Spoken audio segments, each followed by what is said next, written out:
who told me something that I didn't know before. He lives in Salt Lake City. Apparently, Salt Lake City has brown garbage cans and blue and green. They use the brown for yard waste and organic matter, that kind of thing. I was just hoping West Valley City might consider doing the same thing, because I hate to just throw my leaves and all this trash and have it be part of the landfill. I'd like it to be composted and help our city to grow. That's it. Okay, thank you. You're welcome. Okay, speaker 2.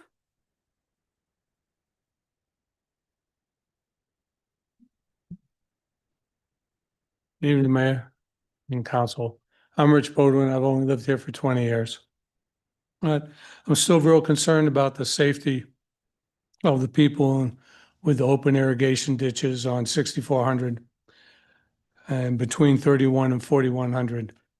I still see the kids walking right on the line or in the road. There's also the Hunter Junior High School. It's just like a block off of 6400. And when the kids come home, a lot of them have to walk on that road. I understand that there was a Newton farm at one time on 6400. My daughter-in-law used to go buy her pumpkins there. The farm's gone. And so I don't understand the irrigation ditch needs because it's all full of houses with green grasses and lots of concrete parking lots. So hopefully we can replace the ditches with drainage pipes and sidewalks so it looks like the rest of 6400 and most of the roads in West Valley City.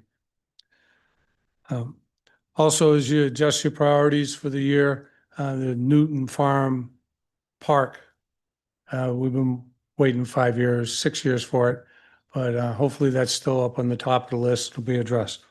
And one last thing, if I have 30 seconds. Additionally, to reduce crime and increase the supply of affordable housing, increase access to limited health care, and reduce classroom sizes, I recommend the city work with ICE to deport the illegal immigrants as they're apprehended. Also, stop providing any taxpayer-funded services to illegal immigrants and actively support the U.S. self-deportation program for illegal immigrants and let them move their families and, in a meaningful way back to where they came. Thank you all very much. Thank you. Speaker 3.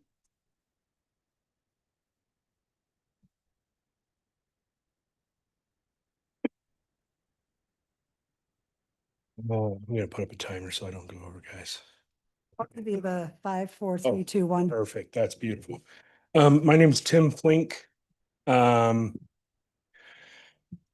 I think it would be really valuable if, and this is with some jest, but some seriousness, that you require anybody to give public comment to sit through that study meeting. That is impressive. I mean, I say that with sincerity that, man, like the issue I'm going to bring up is important to me, but holy cow, the issues you guys are handling it's incredible. So I just props to you guys for sitting through that. And I know there's like 10 other meetings you sit through too. So, but anyway, I appreciate that. The fee schedule or the cost for golfing was, filed, and I assume we're going to try to improve it tonight. And I apologize. I sent emails to people not being sensitive to the language that I put in there. It might not have been too sharp, but it's a little sharp. I think the rate increases are great across the board. Actually, I think it pulls everything within line of other courses around state. But whether intentional or accidental, there's one kind of glaring difference is that the military, the seniors, and the players pass all no longer have a walking option for pricing. So significant, I mean, for example, Monday through Thursday, non-peak hours, if you do 18 holes, the increase now is a 250% increase from what was last year. So almost every other category were 25 to 50% increases. The walking for seniors, military, and player pass individuals has been removed. Maybe that's intentional, maybe that's accidental, but I'm advocating and asking that simply be changed to discount the cart rate for these people, because that's a pretty standard procedure statewide. I mean, I guess just to borrow off the story I said in last council meeting, my dad wants to keep walking. I know it's a bit of a heartthrob story, but it's a real one. So if we can get walking rates put back in, that would be appreciated. Thank you. Thank you. Okay, Salazar.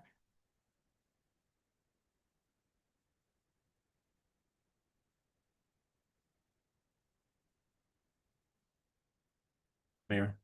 My name is Giovanni Salazar. I'm a resident here of West Valley, and I come here tonight on behalf of the Latino people and those that find themselves targeted and vulnerable. We are residents of West Valley City. We are part of this community. We are your neighbors, but above all, we are human. I ask this governing body not to only reject any future proposed agreements with ICE and Border Patrol, but to also prioritize the residents that live here in these communities who have chosen you as their elected officials. I ask you to please commit to not only staying silent in these times, but also speak up. If these are your stances, the community will understand. And if they support you, they will be with you. But the community will remember. Thank you for your time. Thank you. Okay, Speaker 5. Evening, Council. It's Ryan Mahoney. I'm a West Valley resident. I'm also the Central Region Chair of the County Republican Party. I'm here today to urge the council to begin the process of selling city-owned commercial properties back to the private sector. While the intent behind holding these properties may have been well-meaning, the reality is that the city is currently acting as a bottleneck to our local economy and a drain on taxes. I'm asking for this divestment for 3 reasons: restoring the tax base, efficiency and maintenance, and as well as marketing and growth. The city's job is to govern, not be a real estate mogul. Let's sell these properties to private companies who qualify to take over but keep to the master plan for West Valley City, and get the government out of the private sector and put the capital back to work for the taxpayers of Utah. I would also like to speak on the application Z9 2025. Passing this is losing possible future housing for single-family units. I would rather not lose agricultural rights to the area, 5.7 acres to 70% parking lots. This could fit 15 to 25 single residential homes. I urge the council not to rezone this property to general commercial. Thank you for your time. Thank you. Speaker 6.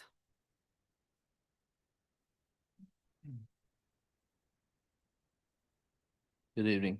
I had the fortune of listening to your guys' study meeting. I'm understanding that Lars has brought up the private road issue and dealing with developments of that matter. I understand that you guys are reconvening with that on February 10th. So I'm just here to reiterate that we would like your help with our neighbor who's basically turned their yard into a junkyard. After listening to your study, there was a big emphasis with the hospital that's being built over on 5600 about, making it welcoming, nice for patients and the staff that's going to be there, being there's a garden, bridge with views of the mountains and whatnot. And so it seems like you guys do care what the community looks like.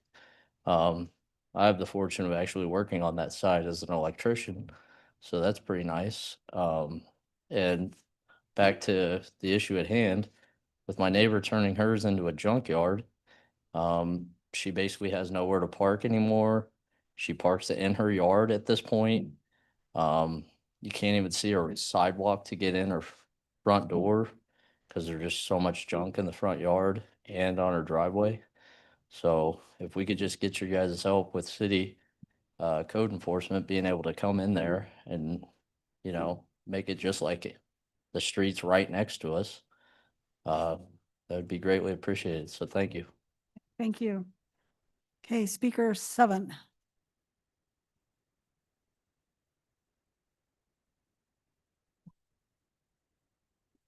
Mike Markham, 3008. Couple of things I'd like to mention. I also attended the meeting on Wednesday night with Miss Wood, Dawn, and my other buddy complainer here. But you know, one of the things that wasn't brought up when Don was giving his little speech, probably the top item on the list that took the most votes was image. One word, image. I don't know if that was brought up on the Tuesday night when most people were there, but it was high on the list, if not the top of the list was image. We need to work on that, which I've talked about multiple times. The next thing I wanted to bring up was in the study meeting when we were talking about the Rushton property development and what might go there. There was a comment made that how many coffee shops do we need? Well, my philosophy is how many fizzes do we need? I'm a coffee drinker. I won't lie about it. I drink half and half decaf, half real. Anything over 2 cups is total decaf. So I guess we could go to the fizzes or whatever they are and get wired with our cold caffeine and the sugar that's in those drinks and rot your teeth. Now, I've been told by my dentist if I didn't drink coffee, I wouldn't stain my teeth. And my comment to his was, oh, I guess I could switch to soda pop and rot them. I don't know the difference between the kind of caffeine I drink from Starbucks, which I refuse to pay their prices, never bought a cup of their coffee. But we go to Fizz. But I don't drink any of that stuff. There's way too much sugar in that for me. And I've seen huge lines in some of the Fizzes that, you know, way long. You know, there's one up here in the Macy's parking lot where the Macy's on 47, I think, and Redwood. You know, there might be 20 cars waiting in line to get their jug of sugar. And if somebody wants to get their jugs of sugar, every gas station sells that. Every gas station has the little pump so you can make your dirty drink. But I just kind of took offense to that on coffee because that's a stand of mine. Thank you. Okay, thank you. Was there anyone that wished to speak that didn't have an opportunity to sign up? Okay, thank you. I'll turn the time over now to the council. Any comments? Nope. Okay, we'll move on with our consent agenda. We have 8 items on our consent agenda this evening, including ordinance 26-01 that would adopt an amendment to the Fairborn Community Investment Area Project Plan. Ordinance 26-02 to adjust parks and recreation fees related to our golf course.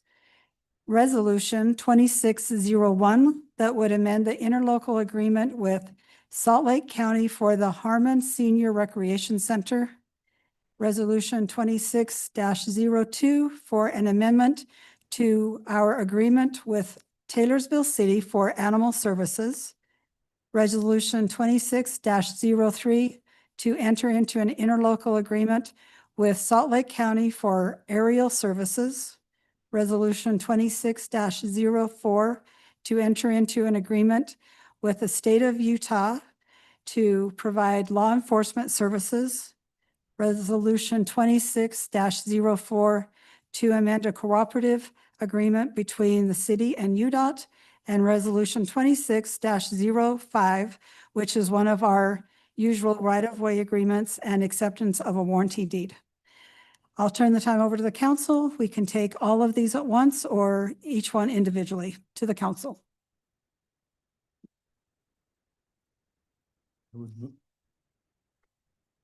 I would move to accept the consent agenda and consent items in total. Can I get something clarified first on the public comment about the golf fees? So I guess I'm a little confused about what he was talking about. Can anyone clarify that for me on the golf cart rate type thing? I believe Jamie is online. I'm going to unmute her. Okay. Okay, Jamie, can you hear us? nope, okay.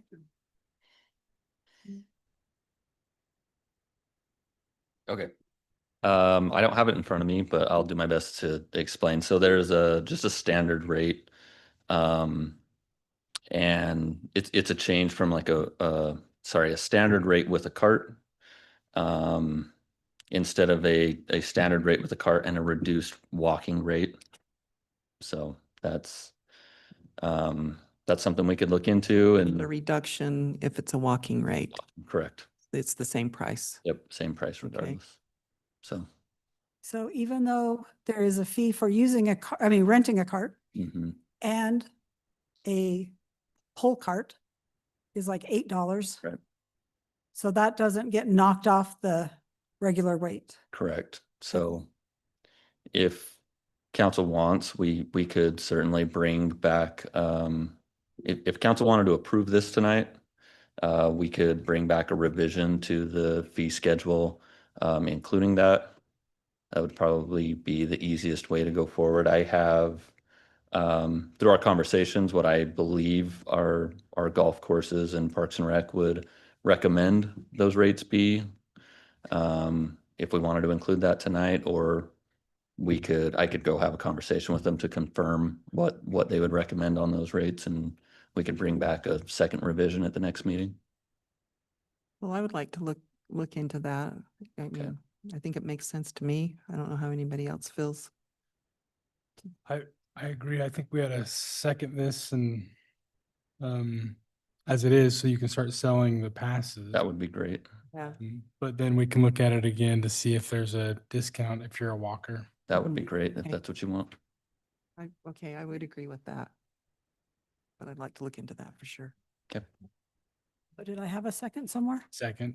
Okay. We want With to the stip- amend his, You want to amend? your, Are you good to amend? yes, yes.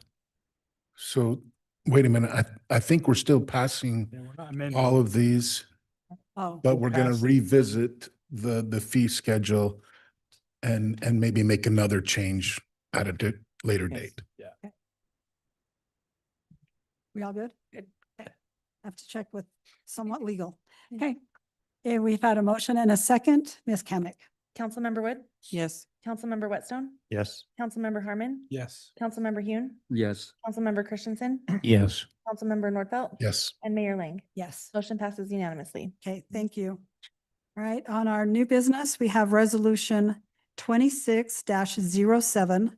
This resolution would authorize the immediate and critical update of the freight and passenger elevators at the Maverick Center for a total of $850,389.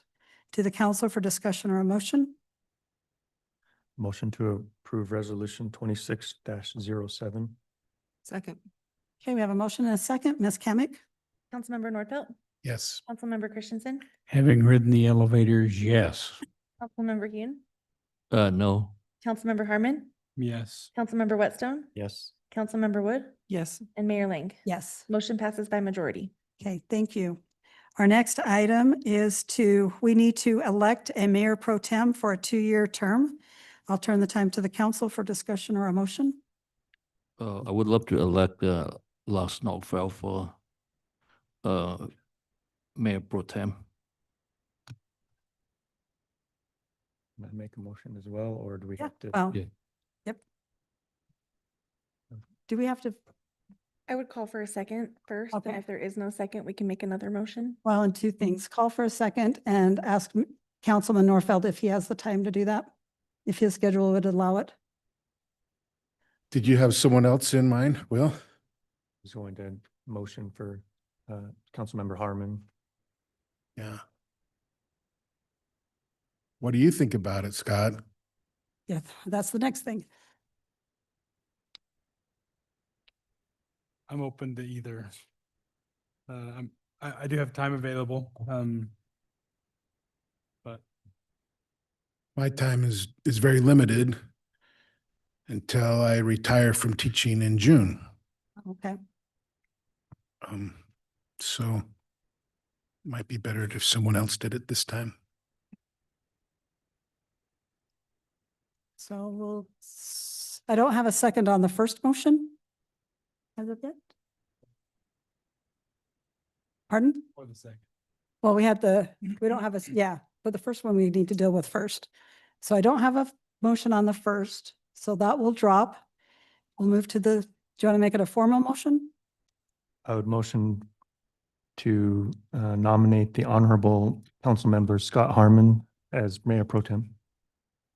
All right. Second, Okay, we have a motion, and a second, and you have said you do have the time. Councilman Harmon, okay.